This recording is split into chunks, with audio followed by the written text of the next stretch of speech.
गांव राजगढ़ की हवेली में एक नई बहू आती है, आर्या, जिसने शहर में पला बड़ा है। आर्या को गांव में रहना शुरू में अजीब लगता है, लेकिन सास विमला देवी की शालीनता उसे प्रभावित करती है। पर कुछ ही दिनों में अजीब घटनाएं शुरू होती हैं।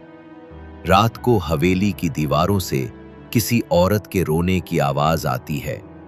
रसोई में रखे बर्तन सुबह उल्टे पलटे मिलते हैं और हर शुक्रवार विमला देवी पुराने तहखाने में जाती हैं और बाहर आते ही बहू से दूर दूर रहने लगती हैं। तहखाना जो कभी खुलता नहीं। आर्या को मना किया गया था कि तहखाने में कभी न जाए। एक दिन जब सभी लोग गांव के मेले में गए होते हैं, आर्या तहखाने में उतर जाती है। नीचे अंधेरा और धूल है, लेकिन एक कोना ऐसा है जहां नई नई तस्वीरें और एक पूजा का स्थान है जिसमें किसी और औरत की तस्वीर रखी है। अनामिका। तस्वीर के पीछे लिखा है, जो मेरी जगह लेगी वो मेरी तरह भोगेगी। अनामिका कौन थी? आर्या तहकीकात शुरू करती है।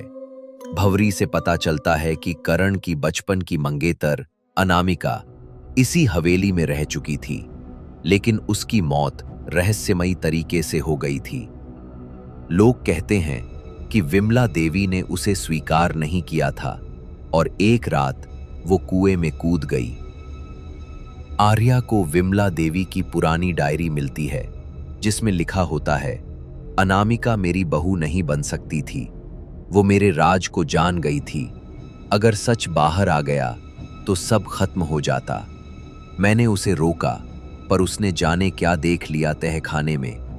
उस रात मैं वहां थी। असली चौंकाने वाली बात, आर्या को पता चलता है कि अनामिका की मौत आत्महत्या नहीं थी, बल्कि उसे हवेली में ही जिंदा दीवार में चुनवा दिया गया था। आर्या दीवार तोड़वाने की योजना बनाती है, लेकिन तभी एक रात विमला देवी खुद उसे तहखाने में बुलाती हैं। और क्लाइमैक्स, दो औरतें आमने सामने। विमला देवी कहती हैं, अनामिका मेरा खून थी, मेरी बेटी।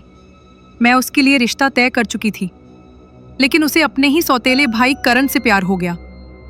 ये रिश्ता पाप था, मैं इसे कभी नहीं होने देती। उसने ये रिश्ता जबरदस्ती किया और जब मैंने विरोध किया, उसने खुद को खत्म कर लिया।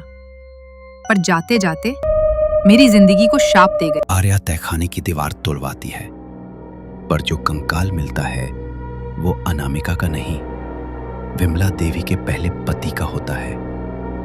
असल में अनामिका की मौत तो सिर्फ एक परछाई थी। असली हत्यारा विमला देवी थी, जिसने अपने पति को मारा और अपनी बेटी को मरने दिया ताकि परिवार का सच छुपा रहे। आर्या विमला देवी पुलिस को सौंपती जाती है। आर्या हवेली छोड़ने से पहले तहखाने में एक आखिरी बार जाती है। वहां वही तस्वीर गिरती है, अनामिका की तस्वीर, और उसके पीछे एक आखिरी लाइन, अब वो जान गई तू अगली परछाई है।